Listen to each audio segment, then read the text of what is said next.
The Miami Dolphins fans got the best news that they could possibly get when it comes to Anthony Weaver, the current Miami Dolphins defensive coordinator, and it seems like it will stay that way after some concerns of him potentially leaving Miami in search of a head coaching job. We'll share the latest on one of the top coordinators in the NFL. But I do want to make sure you are following us over on Instagram. Our IG page, handled at the bottom, Dolphins Today IG, is posting more content surrounding the Miami Dolphins in form of posts, short form, 365 days. If you want to be covered outside of YouTube, in between our videos, follow us on Instagram at Dolphins Today IG is the handle. All right, there was a little bit of a danger zone for the Miami Dolphins and specifically this coaching staff because Anthony Weaver did get a pair of head coaching interviews. I believe he interviewed with the New Orleans Saints on top of the Chicago Bears, but the Bears interview seemed like the only real shot Weaver had of leaving because it was reported that the Bears seriously considered Anthony Weaver throughout the process. And although at the time of filming this, they have not chosen a new head coach, it does not seem like it's going to be Weaver, but they gave it serious thought on him. They're likely going to go offense. And it sounds like he is staying because there really isn't any buzz on any other head coaching opening that is surrounding Anthony Weaver. And then when you pair up not really a lot of buzz with this quote from Jeff Darlington, who went on the Dive Bar Pod. They did an excellent job talking to Jeff, and they do an excellent job themselves. On Anthony Weaver, Jeff said that, say the Bears come to him pretty hard, the Dolphins can probably make it right and give him a pay bump and keep him around.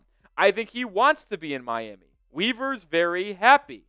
Well, that's music to my ears because not only was Anthony Weaver wildly successful in his first full season as a defensive coordinator with the Miami Dolphins, but I have always said this when it comes to covering the Miami Dolphins. I want players, I want coaches that want to be in Miami trying to turn this thing around. We have seen Tyreek Hill make comments that doesn't really feel like he wants to be here, which is why I'm okay shipping him out. But hearing this from Jeff Darlington, who's pretty tapped in about how he likes it in Miami, likes working with McDaniel, and wants to stay on staff, well, that makes me want to root for Anthony Weaver even more and makes me want him to stay around as long as possible.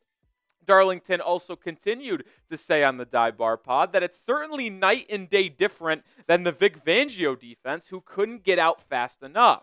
Weaver's very happy, really enjoys working with Mike McDaniel, loves South Florida. I would say he'd be hard-pressed to leave. You know what? I like Anthony Weaver more and more. Not only for what he is as a person, he has been raved about in NFL circles and by some of the players on this Dolphins roster about how good of a leader he is. And we know that there are question marks surrounding Mike McDaniel and his ability to lead men as an NFL head coach. It certainly is not a question raised with Anthony Weaver as the defensive coordinator. And with the numbers that he put up with this defense in 2024, it makes me want him to continue to stay on the staff for as long as possible, pending an absolute disaster in the future. And we're going to showcase some of those statistics coming up in just a second, but I do want to get your thoughts on it. Before I show you the numbers, what would you grade Anthony Weaver's first season in Miami? Scale it 1 to 10 for me. No rookie scores. Give me decimal 1 to 10. Grade his first year as Dolphins defensive coordinator. I'm giving it an 8.8. That's relatively high, but when you think about what he did with this defense, that was one of the most aging defenses in all of football, had a lot of older veterans on it, dealt with injuries to Kendall Fuller and more. It was, to me, quite impressive what Weaver was able to put on display for this Dolphins football team, especially when you consider the fact they did not really create a lot of turnovers and they didn't create a lot of sacks either. They were able to limit their opponents in scoring. They were able to limit the amount of yardage they put together as well. Weaver, to me, as a first-time defensive play caller, made the shift from Baltimore to Miami very, very easily. And especially because he's never called plays together. I think that's the most important and impressive part if you're asking me, because with Weaver, he's never done that. He was a defensive line coach, assistant head coach as well for the Baltimore Ravens. But he led this unit to be a top 10 unit in all of football. And when you really dive into the numbers here on Weaver's first season in Miami, he was top half in the NFL in points per game allowed, top 10 in yards per game, top 5 in opponent third down percentage. So on the biggest plays of the game, on the money downs, he was able to make it happen by getting the opposing offenses off the football field. Top 10 in EPA play allowed. Top half in rushing yards attempt, which was a big issue for the Dolphins last season. Even better against the pass. This pass coverage in secondary was tremendous. Kendall Fuller, when active and playing, paired up with Jalen Ramsey, was awesome. They were top 5 in passing yards per game allowed. You see the number at top 3 in passing yards per attempt allowed. The only 2 knocks on Anthony Weaver's defense this year is those bottom 2 right numbers. Takeaways and sacks per game, both 27th in the NFL. This Miami Dolphins defense in 2024 was top 10 without a question. There's no debating that. This would have been a top 3, top 5 group if they were able to create turnovers and sacks. It's the only thing that lacked from this defense this season. But it's hard to blame them for not being able to generate pressures on quarterbacks consistently and grab sacks when your number 1 edge rusher this year was rookie Chop Robinson. And that's not knocking Chop. He was absolutely terrific and a godsend this year. But you were anticipating having Bradley Chubb, having Jalen Phillips, having Shaq Barrett. Well, Shaq Barrett retired before the season. Bradley Chubb didn't play an entire snap all year long. And Jalen Phillips injured himself for the year in week 4. So it's like, well, what do you want this team to do when you're having to rely on Emmanuel Ogbah and Chop Robinson to generate every single potential pressure and sack from the outside? Weaver had to get creative with his pass rushes and rely on Zach Sieler and Calais Campbell on the interior, which those 2 did an excellent job. But if you were to pair that up with the edge group of Phillips, Chubb, Shaq Barrett, and Chop Robinson, which was the projected top 4 edge rushers on this team coming into the year, well, you're probably going to get more sacks, right?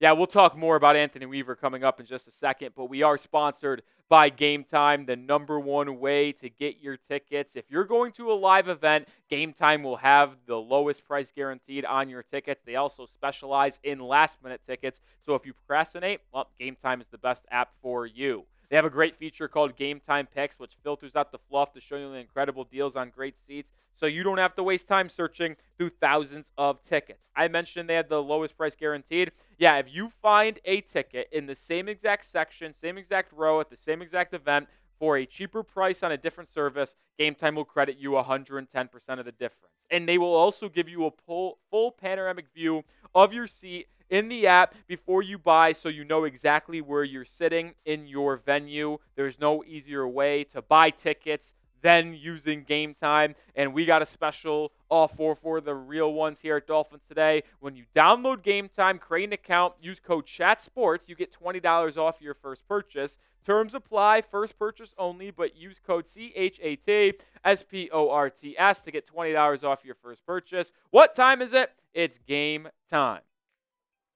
And when you go back to talk about Anthony Weaver, the difference from Vic Fangio in 2023 to Weaver in 2024, night and day. The Dolphins' defense in 2023 was worse in every single statistical category besides 2. And it was the turnovers and sacks, right? We talked about Miami being 27th in both turnovers and sacks this past year, and that's unacceptable. That has to improve in 2025. But when they get better against the pass, they get better against the run, they get better in points per game allowed, yards per game allowed, third down conversion rate, EPA per play, how are you going to complain?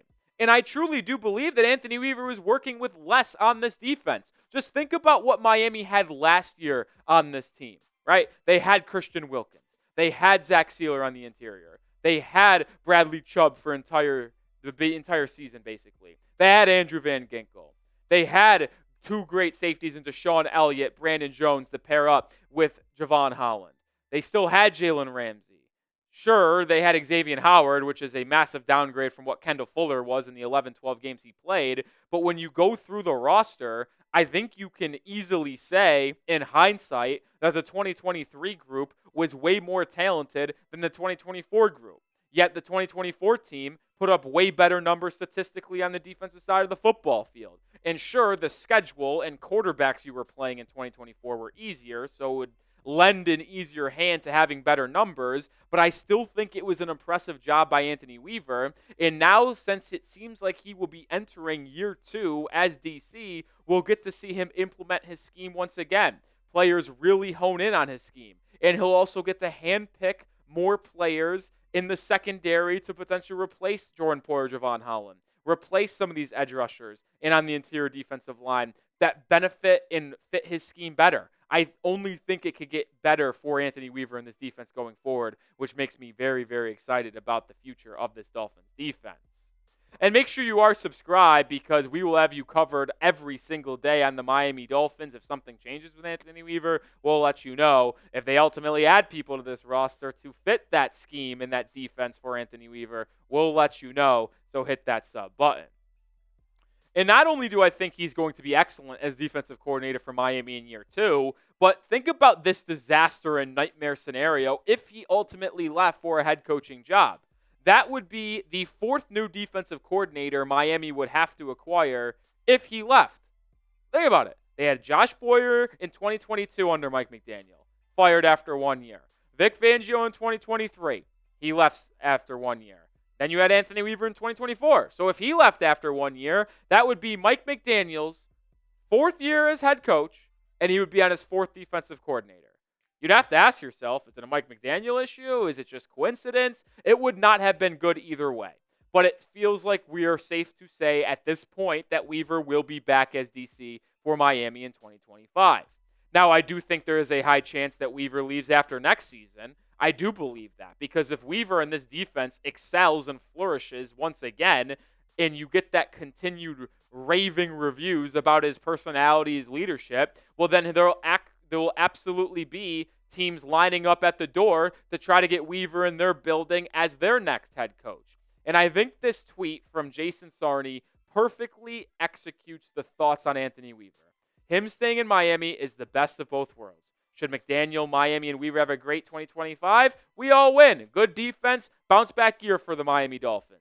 If he balls out, well, then he'll be the number 1 coach in next year's cycle. And if they do not struggle, or they do struggle, and McDaniel is not a good coach in 2025, and Stephen Ross ultimately moves on from Mike McDaniel, well, then maybe you can just promote Anthony Weaver, who is likely going to be another head coach opportunity next year, to be your guy if you feel like he can take over as the head coach of the Miami Dolphins. It's like insurance, as Jason points out. This tweet right here perfectly encapsulates the thoughts on Weaver staying or potentially leaving. But let me know your prediction. Is he staying or is he going? Will Anthony Weaver stay with the Dolphins this offseason? Type S for stay, type L for leave. I feel pretty confident in me typing my S right now, but let me know your thoughts down in the comment section. Get active. I want to see what you guys have to say. All right, there is one thing that I want to say to round out the show. We can't lose either way because if we're going to be honest, even if Anthony Weaver ultimately leaves as a head coach, power to him. The Bears end up hiring him. Cool. There is a likely replacement option that would be terrific for the Miami Dolphins. How about this? Robert Saleh, right? Like the former Jets coach, former 49ers defensive coordinator. He's currently interviewing for head coach opportunity. If he doesn't get it, he's likely going to be a defensive coordinator this upcoming year. All signs point to him filling in for Sorensen on Kyle Shanahan's staff in San Francisco once again. But if Weaver ultimately leaves and he has yet to be hired by the 49ers, there's a really good working relationship between Saleh and McDaniel, and maybe Saleh would like to work with McDaniel as his head coach rather than Shanahan because he's already gone down that path. So I truly do believe even if Weaver left, they'd have a really good replacement option in Robert Saleh. But ultimately, I think Weaver stays, as we've stated throughout this video, and that is a good thing for the Miami Dolphins. All right, that is going to round out today's episode of Dolphins Today. Continue to hit that sub button because we'll have you covered on everything Miami Dolphins all offseason long. I'm Nic Rohloff, bringing you daily content. Join us here for the offseason.